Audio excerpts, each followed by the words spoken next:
Okay, welcome to the St. Louis Car Museum. I'm going to do just a walk around of the Ahrens-Fox we've got on display.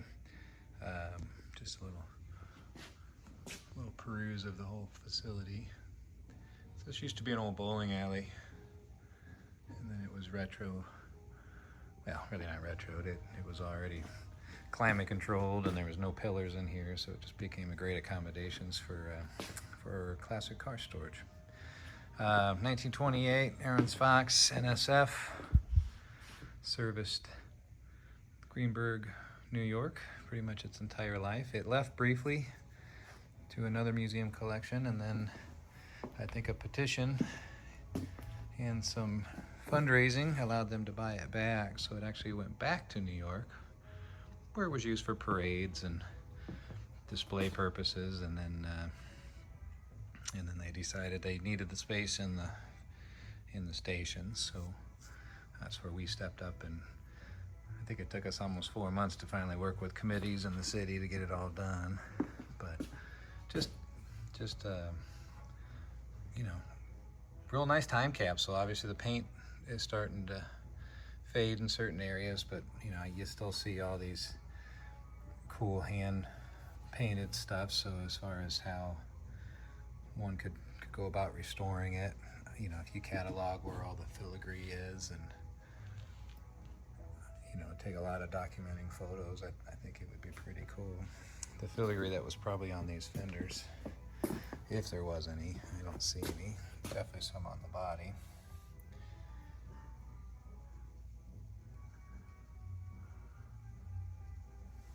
Fairview is, I guess, the community there in Greenburgh. But the seat material's good. I mean, this is the original green linoleum flooring. This not just for the passenger compartment, it also carries down the running boards.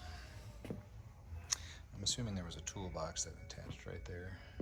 There's some other stuff. I'm missing an axe. You can see the axe brace and receiver down there. Storage here. Step plates. Since we did our pictures outside, I did what I should have done earlier on. The ladders were presented forward to alleviate this overhang while the car was in transit from New York to me. And obviously my photographer and service mechanic got it outside. They went ahead and photographed it as it arrived. And then since when I put it on display, I moved them rearward, and you'll see why when we get back to the passenger compartment. Backpack fire extinguisher, that is our remote, and it was on there when I got it. It's just a really nice, it's more of a racing fuel cell, and they're pulling fuel from that now. 2.5 inch hose reel, lots of actual, I guess that would be the 3 or 4 inch hose reel. Pry bars there on the back.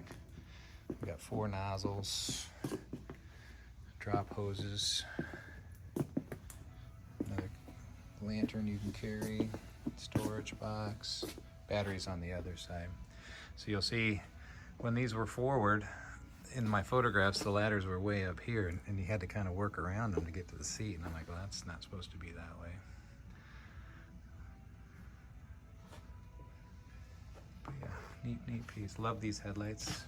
Very ornamental as far as their backside. Obviously their badging is still on them. You'd ask us if everything works. My mechanic has everything working. Siren is foot pedal operated. It's on the floor, and all these lights are still working as well. I'm gonna I might just reverse my walk around here and just let you kind of absorb everything. Those are the Ryan-Lite lenses. Very cool. Got your red lights there. Again, we talked about that, but that is a nice big Sterling siren. Looks like some of the webbing must have got broke out of that. I don't know if you could see it in the earlier one, but there used to be some old filigree there. Looks like a lot of the badges and aluminum plating is still available. Oh, and this does have an actual engine crank, believe it or not. It goes through the bumper right to the engine crank.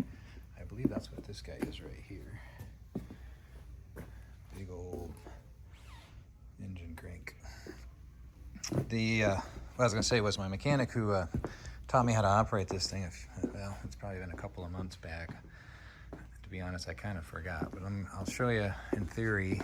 But I'm not gonna start it on the showroom today.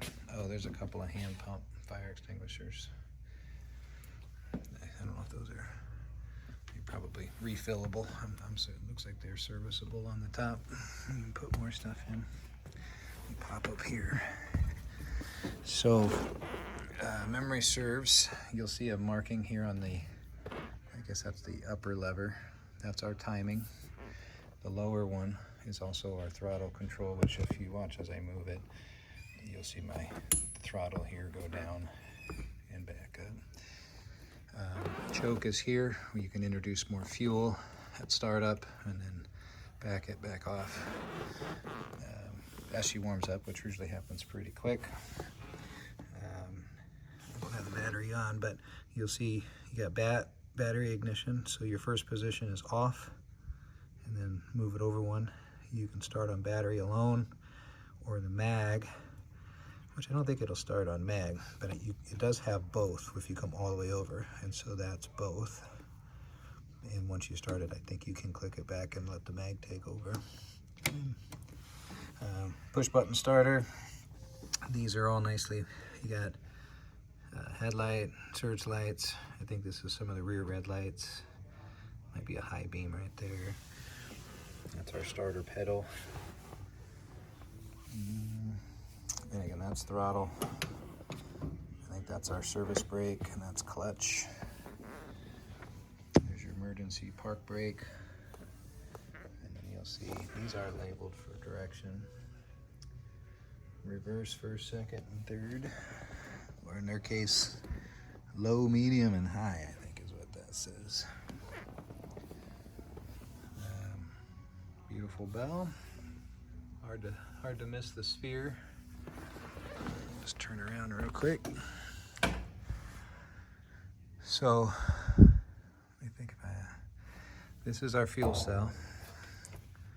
And you'll see all they did was they took the engine hookup from this position over to a new stainless steel new line, and it runs up and underneath to that new fuel cell right there. This one is labeled for water, so that's your onboard water or slash chemical tank. And I don't know if we can see down in there, but those are your hose bends, which they're obviously way towards the rear. All right, that's all I got for now. And I may come back here and turn the battery on and remind myself on how to start this thing, but I might do it later today. Let me know what you think. Video. I've taken the liberty of just unlatching the two side latches for our battery box. This is obviously a 12-volt system. I'm just going to tighten down our disconnect there. Here, let's go up here. I'm gonna try to start it. Everybody's already left for the day, so I shouldn't have any recourse with any fumes or noise that this thing's gonna generate.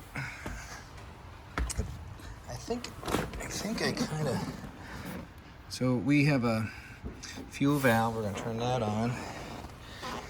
Let me just think about this for a second. We're gonna turn this, and I'm gonna show you what the label says.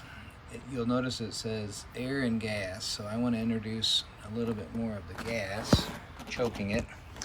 We'll go ahead and turn this on to, I think that's bat, mag, both. So I'm going to start it on both. Again, this is our throttle, service brake, clutch. I'm in neutral, just to confirm. And it's a push button starter here. Nice.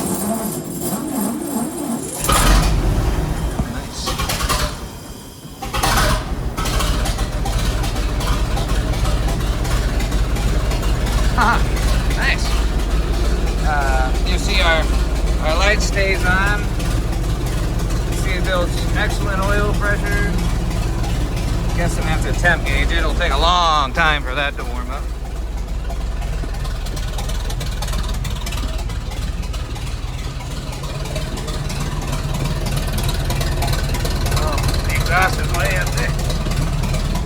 long as I thought.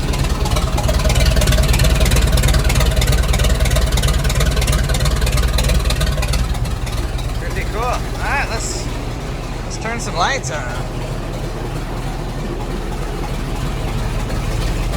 All right, so I told you the siren's here.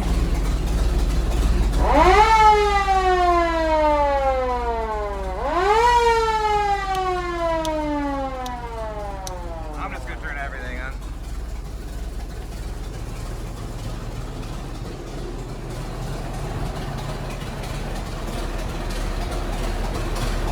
So you got your, obviously, headlights. Can't remember what they call those. I guess those are, you got headlight, searchlight. Oh, a dimmer. Not sure what that last one is. Oh yeah, they might be for this one. Got your rear lights, parking light, and I'm guessing those probably are either brake or service lights. And they are wired up. I won't be able to test the brakes by myself. Let me turn that choke down just a little bit more.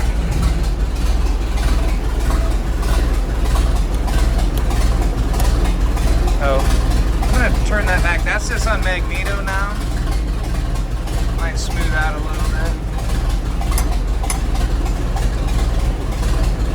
Oh. Come on.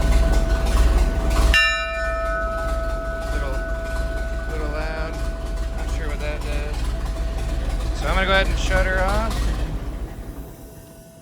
And then I'm gonna remind myself to turn that off, and then I'll go down and turn the battery off.